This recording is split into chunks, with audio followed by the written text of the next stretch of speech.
The rain came down in sheets, drumming against the cracked pavement of the city streets. It was the kind of night that swallowed sound, where even the hum of traffic seemed distant. Muffled by the oppressive weight of the storm, Malik pulled his threadbare hoodie tighter around his head, his small frame trembling as the cold seeped into his bones. He had been walking for hours. His sneakers soaked through, the soles worn thin from months of wandering. At 14, he had already seen more of the world's cruelty than most people would in a lifetime.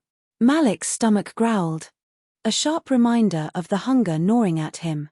He hadn't eaten since yesterday, when he'd managed to scavenge a half-eaten sandwich from a trash bin behind a fancy cafe. Tonight, though, the trash bins were empty, and the streets offered no mercy. As he trudged through the upscale neighborhood, he couldn't help but glance at the grand houses lining the street. Their windows glowing warmly against the storm. Behind those walls, people were eating lavish dinners, laughing, and living lives so far removed from his own that they might as well have been on another planet. He stopped in front of a particularly massive mansion, its wrought-iron gates standing open, as if inviting him in. The house was a towering structure of glass and stone, its modern design a stark contrast to the older, more traditional homes surrounding it. Malik's eyes lingered on the house, curiosity mingling with a deep sense of longing. He had no idea who lived there, but it didn't matter.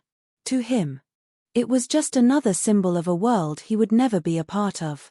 Still, something about the house felt off. The front door was closed, but the side gate leading to the backyard was slightly ajar. Swaying gently in the wind, Malik hesitated. He knew better than to trespass, especially in a neighborhood like this, where the police wouldn't think twice about throwing a homeless black kid like him in jail. But something tugged at him, a strange feeling he couldn't quite explain. He glanced around, making sure no one was watching, then slipped through the gate. The backyard was sprawling, with perfectly manicured gardens and a swimming pool that shimmered under the faint light from the house. Malik moved quietly, his footsteps barely making a sound on the wet stone path. He didn't have a plan, he rarely did. Maybe he'd find some food left out on a patio table. Or maybe he'd just get a closer look at how the other half lived. Either way, he couldn't shake the feeling that he was meant to be here, that something was waiting for him. As he approached the house, he heard voices.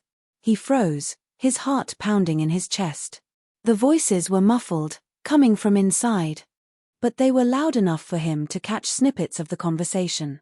He crept closer, pressing himself against the glass wall of the house. The rain blurred his view, but he could make out two figures in what looked like a dining room. "It has to be tonight," a woman's voice said, sharp and urgent. "I'm not waiting any longer." Malik strained to hear the reply, but the man's voice was too low to make out. He shifted slightly, trying to get a better angle, and his foot slipped on the wet stone. The sound was barely audible, but it was enough to send his heart racing. He held his breath, waiting to see if they'd heard him. The voices paused for a moment, then resumed, the woman's tone growing more insistent. "You don't understand," she hissed. "If we don't do this now, we'll lose everything." He's already suspicious. Malik's mind raced. Who were they talking about? And what were they planning? He didn't know much, but he knew enough to recognize the tension in the woman's voice, the kind of tension that came with danger. He wanted to leave, to turn around and pretend he hadn't heard anything, but his feet wouldn't move. Something about this felt important, like he was meant to be here, meant to hear this. The man spoke again, his voice clearer this time. "Fine. But if this goes wrong, it's on you." The woman didn't respond, but Malik could see her pacing back and forth, her movements sharp and agitated. He couldn't make out her face through the rain, but he could tell she was young, her figure slim and elegant. The man was harder to see, his back turned to the glass wall. Malik's stomach churned as he realized he might be witnessing something far more serious than he'd initially thought. He crept along the side of the house, trying to get a better view. As he rounded the corner, he found himself looking into the kitchen. The woman was there now, her hands moving quickly as she poured something into a glass. Malik's eyes widened as he saw her pull a small vial from her pocket and empty its contents into the drink. His breath caught in his throat. Poison. He didn't know who the drink was for. But he didn't need to. Someone's life was in danger, and he was the only one who could stop it. Panic surged through him as he realized the gravity of the situation. What could he do? He was just a kid, a homeless nobody. No one would believe him, especially not in a place like this. But he couldn't just walk away. He couldn't let someone die. Not if he could do something to stop it. The sound of footsteps snapped him out of his thoughts. The woman was leaving the kitchen, the poisoned drink in her hand. Malik ducked behind a bush. His heart pounding so loudly he was sure she could hear it. He watched as she disappeared into the dining room, where the man was still sitting. A moment later, another figure entered the room, a tall, older man with silver hair and a commanding presence. Even from a distance, Malik could see the weight of power and authority in his posture. This had to be Bernard Whitmore, the billionaire who owned the mansion. Malik's mind raced. He had to act fast. If Bernard drank that poison, it would be too late. But how could he stop it without getting caught, or worse, thrown in jail? He didn't have time to think. He had to trust his instincts. He took a deep breath, then bolted toward the house. The rain masked the sound of his footsteps as he reached the patio door. It was unlocked. He slipped inside, the warmth of the house a stark contrast to the cold outside. He could hear voices coming from the dining room, growing louder as he approached. "To new beginnings," Bernard said, his voice deep and steady. Malik peeked around the corner and saw him raising the poisoned glass, a faint smile on his face. The woman, Marissa, Malik guessed, watched him intently, her own glass untouched. The man from earlier was nowhere to be seen. Malik didn't think. He didn't plan. He just acted. "Stop," he shouted, bursting into the room. His voice echoed off the high ceilings, startling everyone. Bernard froze, the glass inches from his lips. Marissa's eyes widened in shock, then narrowed in anger. "Who the hell are you?" she demanded, her voice dripping with venom. Malik ignored her. His eyes locked on Bernard. "Don't drink that," he said, his voice trembling but firm. "It's poisoned." For a moment, the room was silent, the tension so thick it was almost suffocating. Bernard lowered the glass slowly, his piercing blue eyes studying Malik with a mixture of confusion and curiosity. "Poisoned," he repeated, his tone skeptical but not dismissive. "He's lying." Marissa snapped, her voice rising. "He's just some street kid trying to cause trouble. Call security." "I'm not lying," Malik insisted, stepping closer. "I saw her put something in your drink. Please, you have to believe me." Bernard's gaze shifted to Marissa, who was now visibly shaking. "Is this true?" he asked, his voice cold and sharp. "Of course not," she cried, her tone desperate. "He's making it up. He probably broke in to rob us, Anne." "That's enough," Bernard said, cutting her off. His eyes never left hers, and Malik could see the doubt creeping into his expression. "We'll see about this." As Bernard signaled for one of his staff to test the drink, Malik felt a surge of relief. He had done it. He had stopped her, at least for now. But as Marissa's gaze turned to him, filled with fury and something else he couldn't quite place, he realized this was only the beginning. The silence in the dining room was deafening, broken only by the faint patter of rain against the glass walls.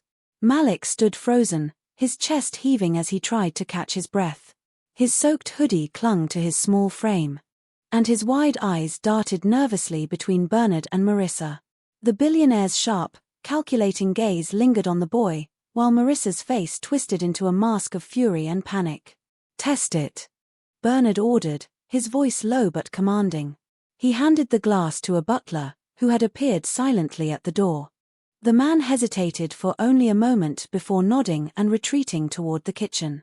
The weight of the situation pressed down on the room, the air thick with unspoken accusations and barely restrained fear.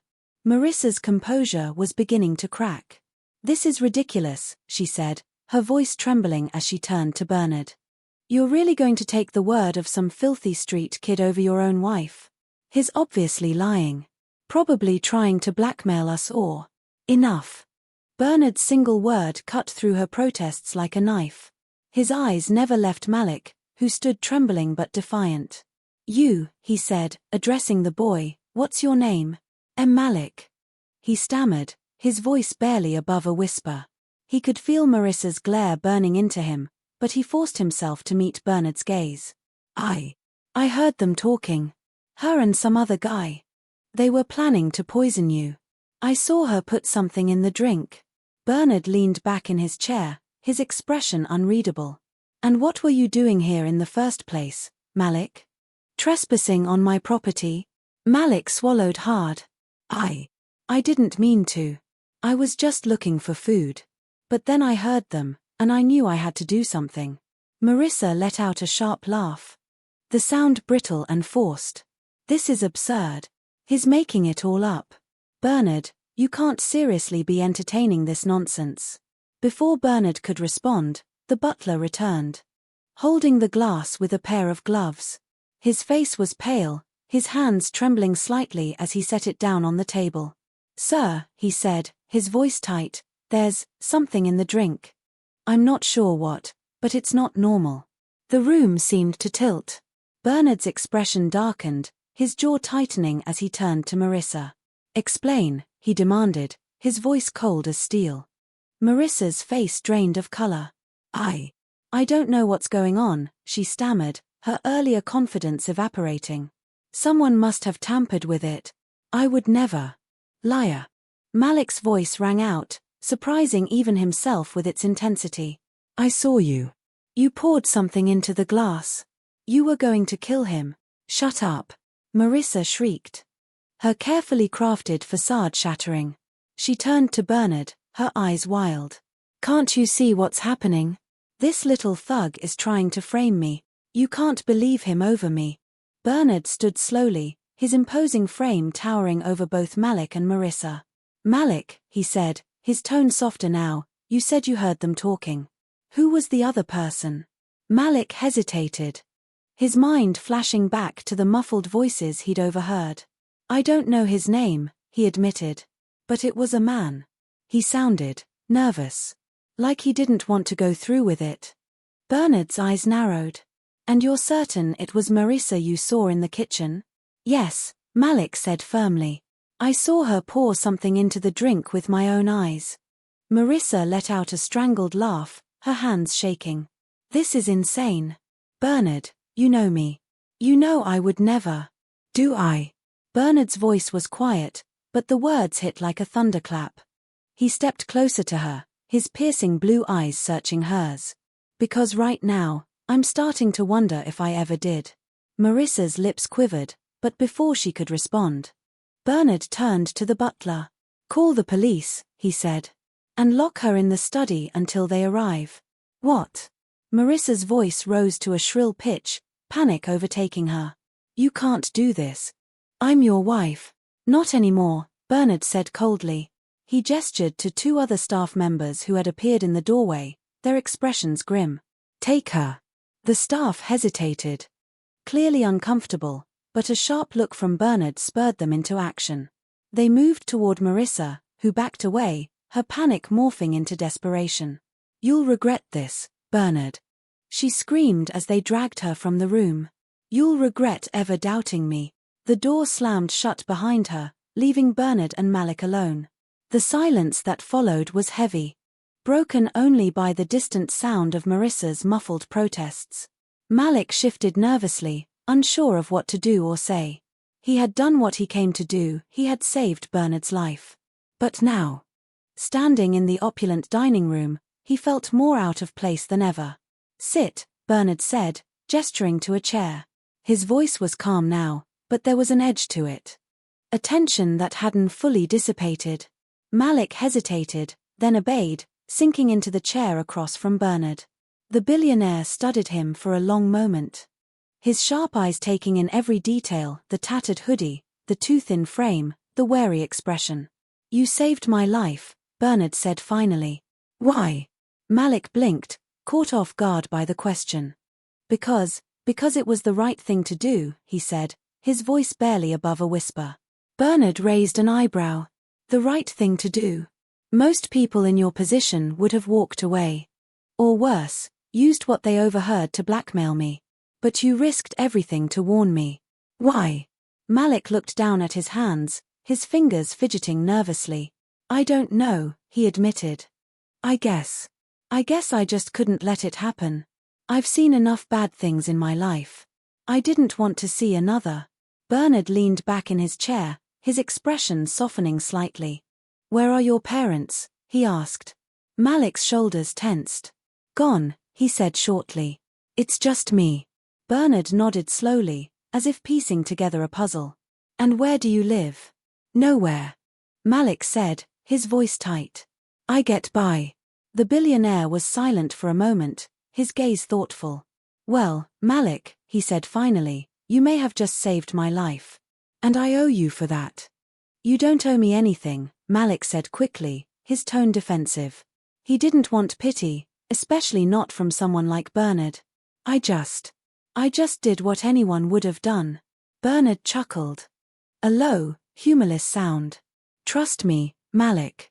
Not everyone would have done what you did. Before Malik could respond, the sound of sirens filled the air, growing louder as they approached the mansion. Bernard stood, his expression hardening once more. The police will want to talk to you, he said. Tell them everything you told me. Don't leave anything out. Malik nodded, his stomach twisting with nerves. He had dealt with the police before, and it had never ended well. But this time was different. This time, he wasn't the one in the wrong. As Bernard left the room to meet the officers, Malik sat alone, the weight of the night finally catching up to him. He had done the right thing, he knew that. But as he stared out at the rain-soaked garden, he couldn't shake the feeling that this was far from over. The mansion was eerily quiet after the police left, their flashing lights fading into the stormy night. Malik sat in a corner of the grand living room, his knees pulled up to his chest, trying to process everything that had happened. The officers had questioned him for what felt like hours, their expressions skeptical at first but softening as his story unfolded. Bernard had stood nearby the entire time, his presence a silent but powerful reassurance. Now, the house felt too big, too empty. Malik's nerves were still raw, his mind racing with thoughts of what might have happened if he hadn't intervened.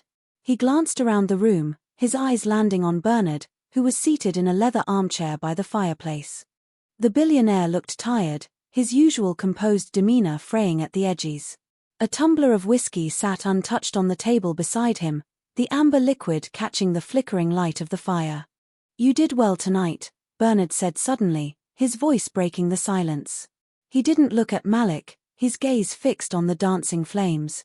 Most people wouldn't have had the courage to do what you did. Malik shrugged, unsure how to respond. He wasn't used to praise, especially from someone like Bernard. I couldn't let her get away with it, he said quietly. Bernard finally turned to look at him, his piercing blue eyes studying the boy with an intensity that made Malik squirm. You may have saved my life, he said. But you've also changed it. For better or worse, I'm not sure yet. Malik frowned, confused. What do you mean? Bernard leaned forward, resting his elbows on his knees. Marissa's betrayal, it's not just about the poison. It's about everything. My trust, my judgment, my entire life. She was my wife, Malik. I thought I knew her. But tonight, I realized I've been blind. Malik didn't know what to say. He couldn't imagine what it must feel like to be betrayed by someone you loved, someone you trusted. But he could see the pain in Bernard's eyes, the weight of it pressing down on him. I'm sorry, Malik said softly, the words feeling inadequate but genuine. Bernard nodded, his expression softening slightly. It's not your fault, he said. If anything, you've given me a chance to set things right. And for that, I'm grateful. Malik shifted uncomfortably, unused to such direct gratitude. He looked down at his hands, his fingers fidgeting with the frayed cuffs of his hoodie. What happens now? He asked, his voice barely above a whisper. Bernard sighed, leaning back in his chair. Now, the police will investigate. They'll dig into Marissa's life, her connections, her motives. And I'll have to face the fallout. The media will have a field day with this, of course. Billionaire betrayed by young wife, it'll be all over the headlines by morning. Malik winced at the thought. He had seen enough news stories to know how ruthless the media could be. What about you? He asked. Are you okay? Bernard let out a dry laugh, the sound hollow and bitter. Okay? No, Malik. I'm far from okay. But I'll survive. I always do. For a moment, neither of them spoke. The only sound was the crackling of the fire. Its warmth a stark contrast to the cold rain still pelting the windows. Malik hesitated, then asked the question that had been nagging at him since the police arrived. Why do you think she did it? He asked. Why would she, you know? Bernard's jaw tightened, his gaze hardening. Money, he said simply. It's always about money. Marissa married me for my wealth, my status.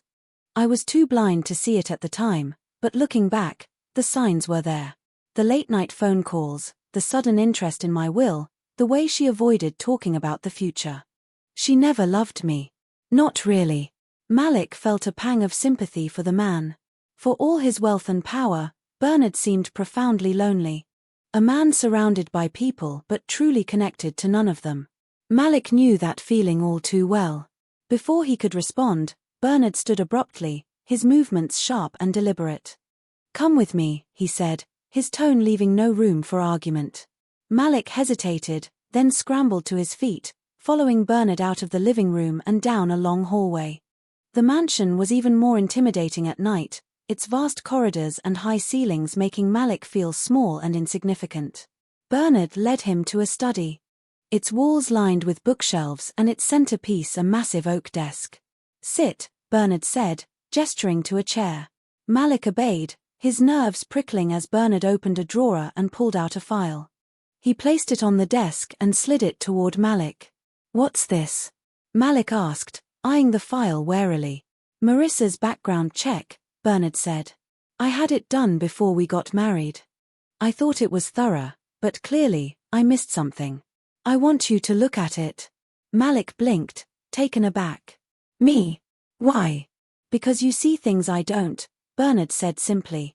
You noticed something was wrong tonight, something I was too blind to see. Maybe you'll notice something in here, too. Malik hesitated, then opened the file.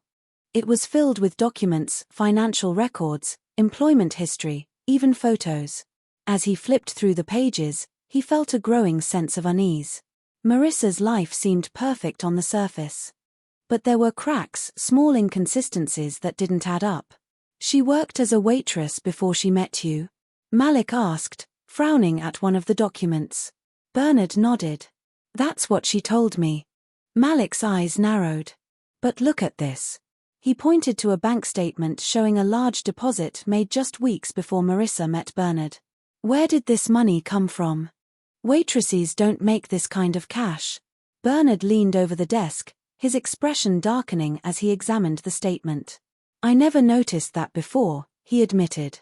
Good catch. Malik continued flipping through the file, his unease growing with each new discovery. There were other inconsistencies, gaps in her employment history, unexplained expenses. And a series of phone calls to a number listed under the name J. Carter. Who's J. Carter? Malik asked, holding up the page. Bernard's face hardened. I don't know, he said. But I intend to find out. The two of them worked late into the night, piecing together the fragments of Marissa's life like a puzzle. By the time they finished, the rain had stopped. And the first light of dawn was creeping through the windows. Malik was exhausted, but he felt a strange sense of satisfaction.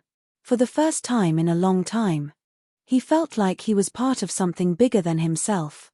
You've got a sharp mind, Malik, Bernard said as they closed the file. I underestimated you. Malik shrugged, trying to hide the flush of pride that crept into his cheeks. I just noticed stuff. That's all. Bernard smiled faintly, a rare expression that softened his usually stern features. Not everyone would have. You've got potential, Malik.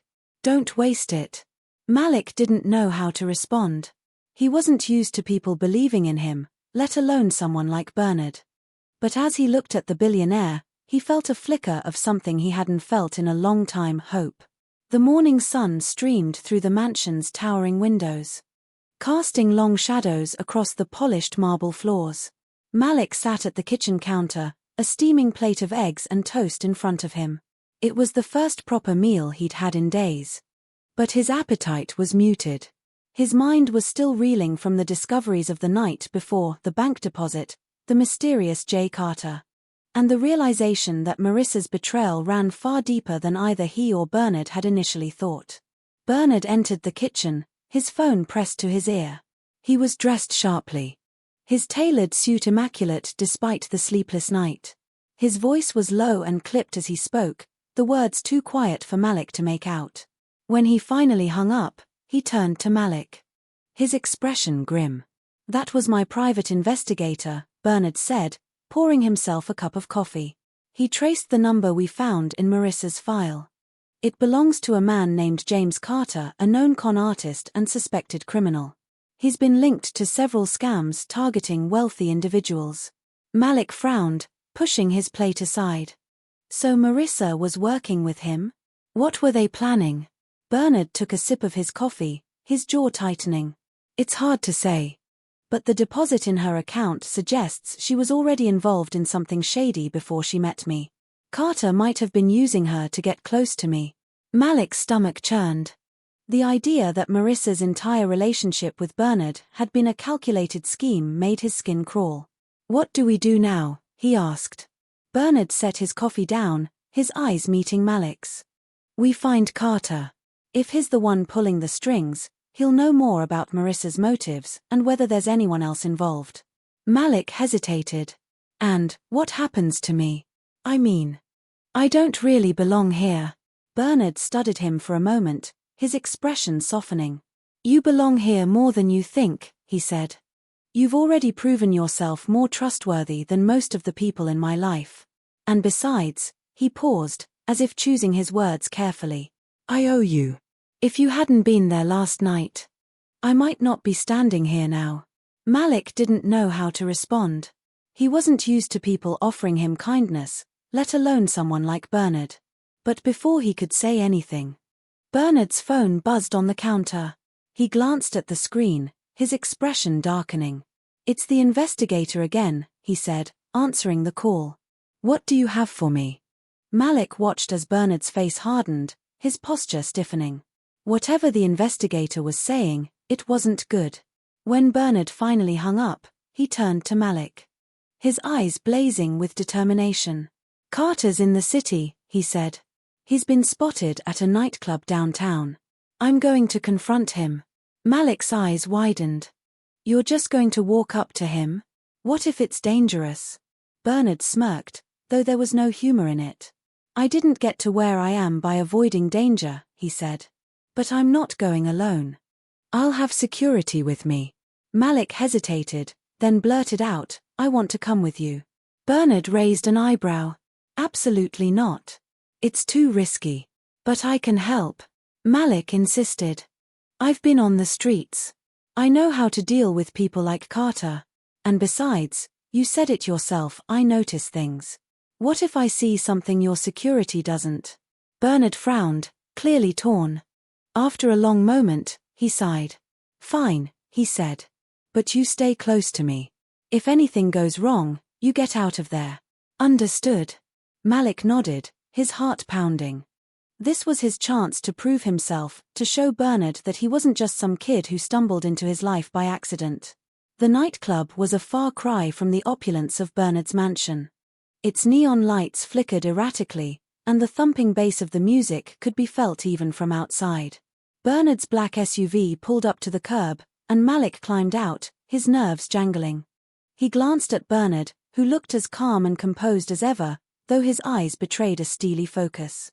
Two burly security guards flanked them as they entered the club, their presence enough to part the crowd like a knife through water. Malik stuck close to Bernard, his eyes darting around the room. The air was thick with the smell of sweat and alcohol, and the dim lighting made it hard to see more than a few feet ahead. "There," Bernard said, nodding toward a booth in the corner. A man sat alone, nursing a drink. He was tall and lean, with slicked-back hair and a sharp suit that looked slightly out of place in the gritty nightclub. His eyes scanned the room constantly, like a predator on the hunt. "That's Carter," Bernard said. "Stay here." Malik opened his mouth to protest, but Bernard silenced him with a look. Reluctantly, Malik stayed back as Bernard approached the booth, his security guards trailing behind him. He watched as Bernard leaned down to speak to Carter, his posture calm but commanding. Carter's expression shifted from surprise to amusement, and then to something darker. Malik couldn't hear their conversation over the music, but he could tell it wasn't going well. Carter's body language grew more defensive, his movements sharper. Malik's instincts kicked in, something was about to happen. Before he could think, Malik started moving toward the booth. As he got closer, he caught snippets of their conversation. "You think you can intimidate me?" Carter was saying, his voice dripping with disdain. "I've dealt with bigger fish than you, Whitmore." "I'm not here to intimidate," Bernard replied coolly. "I'm here for answers. What were you and Marissa planning?" Carter smirked, leaning back in his seat. "Wouldn't you like to know?" Malik's eyes narrowed. He noticed Carter's hand slipping beneath the table, reaching for something. Without thinking, Malik lunged forward, grabbing Carter's wrist just as he pulled out a knife. "Hey!" Carter shouted, his smirk vanishing as he struggled against Malik's grip. The security guards sprang into action, grabbing Carter and pinning him to the booth. Bernard turned to Malik, his expression a mix of surprise and concern. "What the hell are you doing?" "He was going for a knife," Malik said, his voice shaking. "I saw it." Bernard's gaze softened slightly, but his focus quickly returned to Carter. "You've just made things a lot worse for yourself," he said coldly. "Now, you're going to tell me everything." Carter glared at him, his defiance flickering for a moment before he let out a bitter laugh. "Fine," he said. "You want the truth. Marissa was supposed to get close to you, earn your trust, and then bleed you dry. But she got greedy. She wanted it all for herself." Bernard's jaw tightened. "And you?" Carter sneered. "I was just the middleman. But you should know Marissa wasn't working alone. There's someone else. Someone bigger." Bernard's eyes narrowed. "Who?" Carter hesitated, then smirked. "You'll find out soon enough." Before Bernard could press him further, the sound of sirens filled the air. Someone had called the police. Carter's smirk widened as he was hauled to his feet by the security guards. "This isn't over, Whitmore," he said as the police arrived. Not by a long shot. Back at the mansion, the tension was palpable. Bernard paced the living room, his mind racing. Malik sat quietly on the couch, the adrenaline from the nightclub still coursing through him. "What do you think he meant?" Malik asked. "About someone bigger?" Bernard stopped pacing, his expression grim. "I don't know," he admitted. "But if Carter's telling the truth, this is far from over." Malik swallowed hard, a sense of foreboding settling over him. He had thought the danger was behind them. But now it seemed like they were only scratching the surface of something much larger and far more dangerous. The air in the study was thick with tension. Bernard stood by the window, staring out at the sprawling estate as if the answers he sought lay somewhere beyond the manicured hedges. Malik sat across the room, his hands gripping the armrests of the leather chair.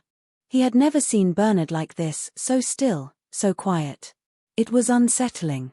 Finally, Bernard spoke. "Carter wasn't lying." Malik frowned. "What do you mean?" Bernard turned to face him, his expression grim. "I had my investigator dig deeper into Marissa's connections. There's someone else, someone powerful, behind all of this. Carter was just a pawn. And Marissa, she was expendable." Malik's stomach twisted. "Who is it?"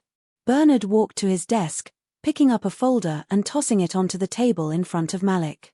"His name is Victor Kane." Malik opened the folder, his eyes scanning the documents inside. Victor Kane's face stared back at him, a man in his late 40s, with sharp features and cold, calculating eyes. The accompanying notes painted a chilling picture: a billionaire with a reputation for ruthless business deals, suspected ties to organized crime, and a history of making his enemies disappear. "He's one of my competitors," Bernard explained. "We've clashed before, business deals, boardroom politics. But I never thought he'd stoop to something like this."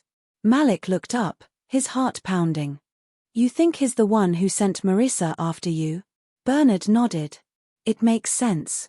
Kane's never been able to beat me in the market, so he decided to come after me personally. Marissa was his way in." Malik stared at the photo of Kane, a chill running down his spine. "What do we do now?" Bernard's jaw tightened. "We take the fight to him." The plan was risky, borderline reckless, but Bernard was determined.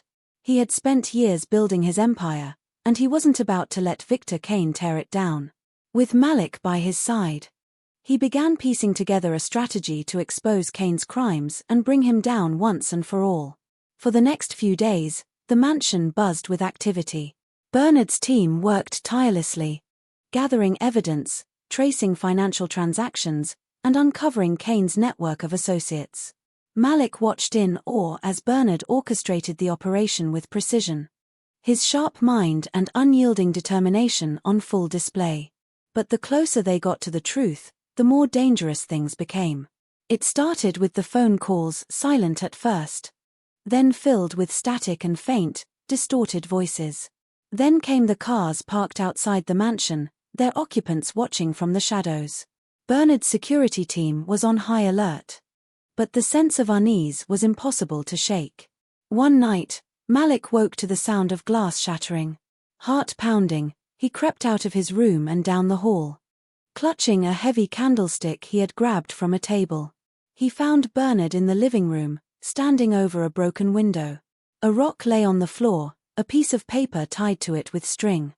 Bernard picked up the note, his face darkening as he read the words scrawled in bold, jagged letters. "Back off, or you'll regret it." Malik swallowed hard. "It's Kane, isn't it?" Bernard nodded, crumpling the note in his fist. "He's trying to scare us." Malik hesitated. "What if he's not just trying to scare us? What if he won't," Bernard interrupted, his voice firm. "I won't let him." The confrontation came sooner than either of them expected. Bernard's investigator uncovered a crucial piece of evidence, a series of offshore accounts linked to Kane, used to funnel money into illegal operations. It was the smoking gun they needed to take Kane down. But before they could act, Kane made his move. It happened on a rainy night, much like the one when Malik first stumbled into Bernard's life. The mansion's security system was breached, and the power went out, plunging the house into darkness. Malik and Bernard were in the study, poring over the evidence, when they heard the sound of footsteps echoing through the halls. "Stay here," Bernard said, reaching into his desk drawer and pulling out a gun. He moved toward the door, his movements swift and purposeful. Malik hesitated, fear clawing at his chest. He didn't want to stay behind, but he knew he'd only slow Bernard down. Instead, he grabbed his phone and dialed 911, his hands shaking as he explained the situation to the operator. The next few minutes felt like an eternity. Malik could hear muffled voices and the occasional thud coming from somewhere in the house. He gripped the edge of the desk, his knuckles white, praying that Bernard would come back unharmed. Finally, the door burst open, and Bernard stumbled inside, his suit torn and his face bruised. He was breathing heavily, but his eyes were blazing with triumph. "They're gone," he said, slumping into a chair. "Kane's men. They were here to destroy the evidence, but I stopped them." Malik rushed to his side, relief flooding through him. "Are you okay?" Bernard nodded, wincing as he touched a cut on his cheek. "I'm fine. But we need to move fast. Kane knows we're onto him, and he won't stop until he's silenced us." The final showdown took place in a sterile courtroom, far removed from the chaos of the past few weeks. Bernard's legal team presented the evidence against Kane, exposing his crimes to the world. The trial was long and grueling, but in the end, justice prevailed. Kane was convicted on multiple charges, his empire crumbling under the weight of his greed and corruption. For Malik, the victory was bittersweet. He had faced danger, uncovered truths, and forged a bond with Bernard that felt more like family than anything he had ever known. But he also knew that his place in Bernard's world was uncertain. As they left the courthouse, Bernard turned to him, a rare smile softening his features. "You've been through a lot, Malik," he said. "More than most people your age should ever have to face. But you've also proven yourself, your courage, your loyalty, your intelligence. I couldn't have done this without you." Malik looked down, his cheeks flushing. "I just did what I thought was right." Bernard placed a hand on his shoulder. "And that's exactly why I want you to stay." Malik's head snapped up, his eyes wide. "Stay? You mean, here? With you?" Bernard nodded. "You've earned it. You're part of this family now, Malik. If you want it." Tears pricked Malik's eyes as he nodded, unable to speak. For the first time in years, he felt like he belonged, like he had a home. The storm had passed, but its impact lingered, reshaping their lives in ways neither of them could have imagined. Malik and Bernard had faced the shadows together, and in doing so, they had found something far more valuable than wealth or power: trust, loyalty, and the unbreakable bond of family.